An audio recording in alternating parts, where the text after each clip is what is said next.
Kay Roque na tayo. No? Harry Roque! O, tumakbong senador noong 2022, hindi nanalo. Tambak ho, mga kababayan. Na ngayon no, tumatakbo sa batas na po. Hindi na po sa pagiging senador, mga bossing. O, dito muna tayo. Kasi may banat si Senadora Leila de Lima kay Roque De Lima to Roque. Flight is indicative, no, of guilt. Tayo naman din ho, ganyan ang iniisip natin, mga kababayan. Hindi lang ho Pilipino. No? Buong mundo po, mga bossing. Ganyan ang pag-iisip. Kapag may itinatanong sa iyo at ayaw mong sagutin, tinatakasan mong sagutin, guilty ka. Yan ang unang iisipin natin, mga kababayan. Kasi kung hindi ka guilty at meron kang paliwanag dyan, naku, baka ikaw pa ang magmadali. Baka ikaw pa ang magkaladkad doon sa Kongreso. Halika na, buksan na natin yung Kongreso. Ngayon na ipapaliwanag ko. Ganyan ho, mga kababayan. Pero kapag kahirap kang ipaliwanag, kung ano-anong alibay yung sasabihin mo. Kagaya na lang nung sa vice-presidente. Di ba yung sa vice-presidente, yung sa Congress nila, pinapaikot-ikot nila. Pagkagipit na at pagka-corner na, bigla na lang pong sasakit ang mga dibdib. Bigla na lang pong mahihilo. Akalain mo yun? Ganun ang ginawa nila sa Congress nung Office of the Vice President. Kay Roque naman ho, mga kababayan, simulat sa poll, ipinakita, inilatag ng Kongreso kung bakit nila tinatanong yung perang 65 million na nasa bangko ni Roque. Na-establish po nila, mga kababayan, yung connection ni Roque sa Pogo. Mabilisan, no? Mabilisang pagpapaliwanag, mga dokumento ni Roque at AR de la Cerda nandoon sa loob ng Pogo. Doon nabisto yung lalabas sila ng bansa. Ewan ko kung magtuturo ka ng insulin. Pangalawang nakita, mga bank accounts.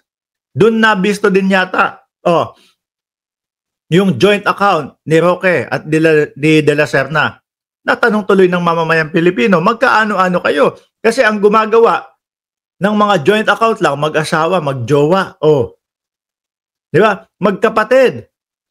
Magtito. Yan siguro yung pinakamalayong magkamag-anak. Mag-jowa. Ayun. Madaming gumagawa niyan. Di ba? Magkaano-ano kaya sila.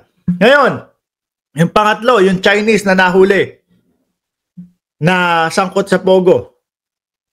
Di ba? So sa madaling salita ho, mga kababayan, hindi po gawa-gawa yung kaso ni Roque. Hindi po gawa-gawa, no? Yung pagiging konektado ni Roque sa Pogo. Kumpletos recados po. Ngayon, pinatawag sa Congress. Inaalam kung saan nanggaling yung pera.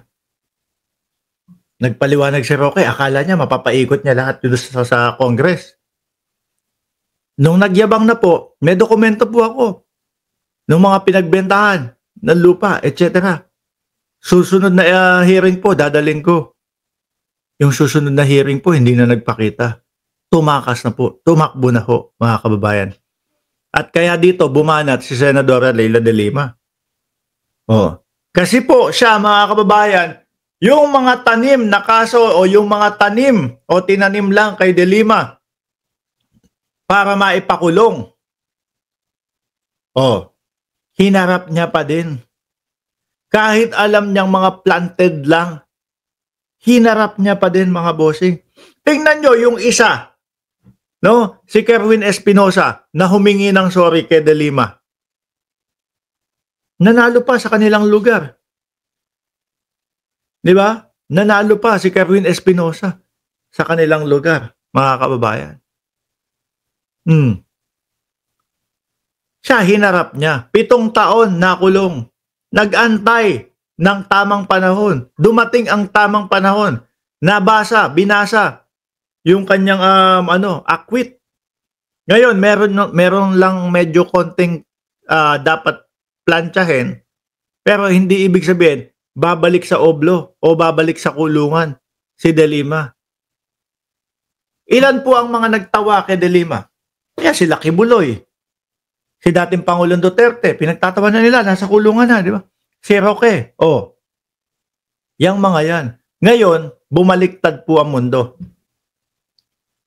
Si De Lima, na nakabalik po, at ngayon, papasok sa 20th Congress, tapos yung tatlo naman, although si Pangulong Duterte may posisyon bilang mayor, ewan ko kung matutuloy, dahil nga ang sabi, kailangan is formal o physical na nandoon si dating Pangulong Duterte para manumpa. So sa madaling salita ho, mga kababayan, malabong makapanumpa ho, no? Ayaw naman payagan yung karton nila. Dapat payagan nyo na lang kaya, Comelec. Total naman, tumakbo sila, karton ang gamit. Tapos manunumpa karton. Ginusto ng mga taga Davao yan. Karton ang sa kanila, mamunong sa kanila. Diba? Ngayon, baliktad na po. Dati tumatakbo si De Lima ng karton o standee yung dala. Pinagtatawanan nila. Ngayon, baliktad na po. Dalawa sila. Karton at standee na lang po. Yung isa talo pa. Si Kibuloy. At naglalakas ng loob na humingi na recount. Di po ba? 7 taon na nakakulong si De Lima. Nagdusa sa hindi naman dapat magdusa. Pero hindi tumakbo. Si Roque takbo. Takas. Na ngayon po, mga kababayan, pugante na. Dati, hirap na hirap pa tayong sabihin, si Roque, wanted yan, wanted. Ngayon, si Roque, wanted na, pugante na. Sa batas, hindi lang po sa Kongreso. Dati ang sinasabi natin, nako si Roque, wanted dyan sa Kongreso Sa Kongreso lang, hindi pa sa batas. Tapos kada binablog natin yun, pero dadating po ang panahon, sinasabi ko, na magiging wanted sa batas si Roque. Dahil may nakapasok o may nakakaso dyan na human trafficking. Pag umakyat po yun, Interpol ang susunod na mangyayari. Pag-uusapan din ho natin yan. Sabi ni Gloria Mayore, recount? Bakit? Baka manalo bigla si Abalos. Di ba? Tayo nga ho, mga kababayan Pati po si dating secretary ng DILG, Benhur Abalos. Lahat ho tayo nakamove on na. Di po ba?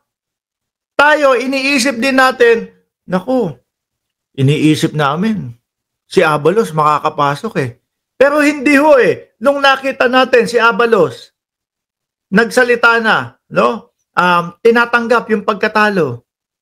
Tayo, okay na, tanggap na, di ba? After 1 year naman, pagkatapos ng election ban, panigurado ako, mabibigyan ulit ng posisyon yan. Di ba? Ito, number 31, si Kibuloy. Si Vic Rodriguez, nandoon din sa mga ganong numero. Sama-sama sila. Hindi pa ho makamove on. Kung si Abalos, na nasa number 14, 15, yung kanyang kandidatura, maagang nakamove on. Maagang natanggap ang pagkatalo. Ito pa hong mga nando sa Colelat.